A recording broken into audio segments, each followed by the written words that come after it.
Today we're going to be looking at the 1901 silver Morgan dollar coin and what these coins have sold for. We'll show you what you can look for on your Morgan dollars that can give them a lot of value and different types of mint errors that can make these coins extremely rare. So welcome back to Couch Collectibles. Hope you guys are having an awesome day. As always, if you guys are new, feel free to check out all the other coin and collectible videos here on the channel. As always, let's just hop into this one. Alright, starting off first with a 1901 Morgan dollar that has a doubled die reverse. So this coin is not in very good condition at all. It's only graded at a 4. The coin grading scale goes up to 70, so really poor condition here, worn down. However, it does have that doubling on the reverse of the coin. You can look for doubling on the 1901 on the reverse, on the feathers, on the arrows. There's also a double die obverse where you can look for it on the ear, on the olive, on the eye. So there's multiple different double dies for the 1901. But in this case, you want to look for it there on the reverse of the coin, on the feathers, on the arrows. This coin ended up selling for over $80 even in this condition, so not too bad.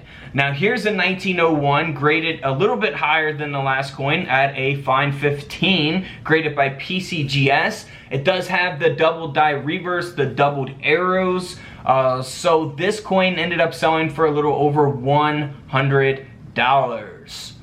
So not too bad for that. Here's another example of a 1901 double die reverse. This is on the feathers, a lower grade again. We're at a 4, and this coin sold for around $100.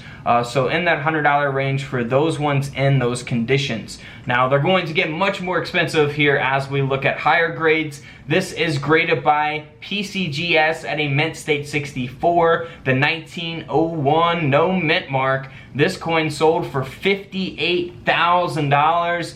All because of its condition, all because of that high grade. So, you know, if you have one in very poor condition and it doesn't have any type of mint errors or anything, it's not worth really too much money. You know, it all depends on the condition. You know, usually circulated regular Morgan dollars, not key dates, common dates, no errors, really $30, $40 range. But if you get a key date, of course, it's going to sell for a lot more. Or if you have a high grade, or if you have an error, that will give the coin some value. So 58 grand. Now, if we compare that to this coin here, good example, just a 1901 graded at a fine 12, doesn't have any type of mint errors. I personally would not have graded this coin in this condition. Kind of a waste of money to grade something like this.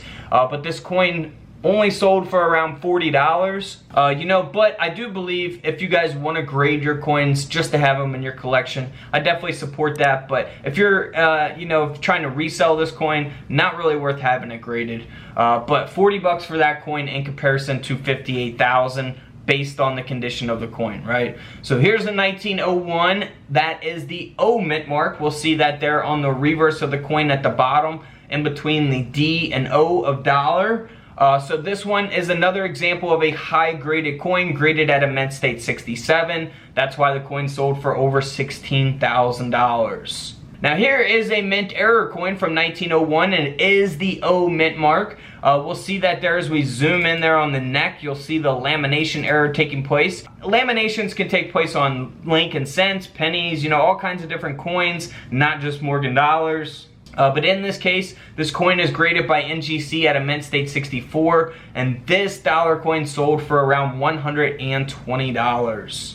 Now here's the 1901 O mint mark that sold for over $160 at a very low grade, poor condition here. But it has a mint error. The coin has a rotated die. So you'll see the design is straight up, normal here on the front, but here on the reverse, it's turned to the left. You know, it's rotated. So all you have to do is flip your coin up from the bottom and make sure that the design is straight up. If it's rotated, then it is a rotated die. So $160 for that Morgan dollar.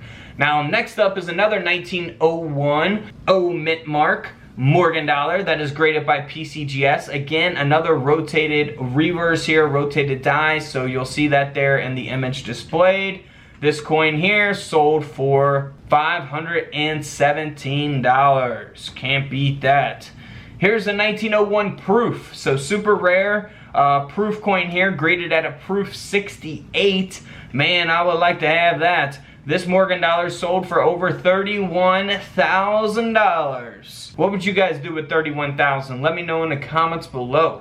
Now we also have the 1901 S Mint mark. Again, if we look at the reverse of the coin at the bottom, you'll see that S Mint mark there. This coin is the high graded version of the Morgan dollar from 1901, the S Mint mark. And this coin sold for over $42,000, all because of the condition of the coin, the grade of the coin. Now if we compare that again to a 1901 S that is at a much lower grade, fine 15, this coin only sold for around $36. So you go from thousands, 42,000 to $36 real quick based on the condition of the coin. So keep that in mind. Now here's a 1901 S that has a partial collar, a tilted partial collar, graded at an XF45, so not a mint state grade, but not a super poor grade either. But this coin ended up selling for a little over $320. You'll see the partial collar there around the rim of the coin. Alright guys, don't forget to subscribe in the middle, check out the videos to the left of me, and until tomorrow, I'll see you guys in the comment section below. This is Couch Collectibles, and this is where I disappear.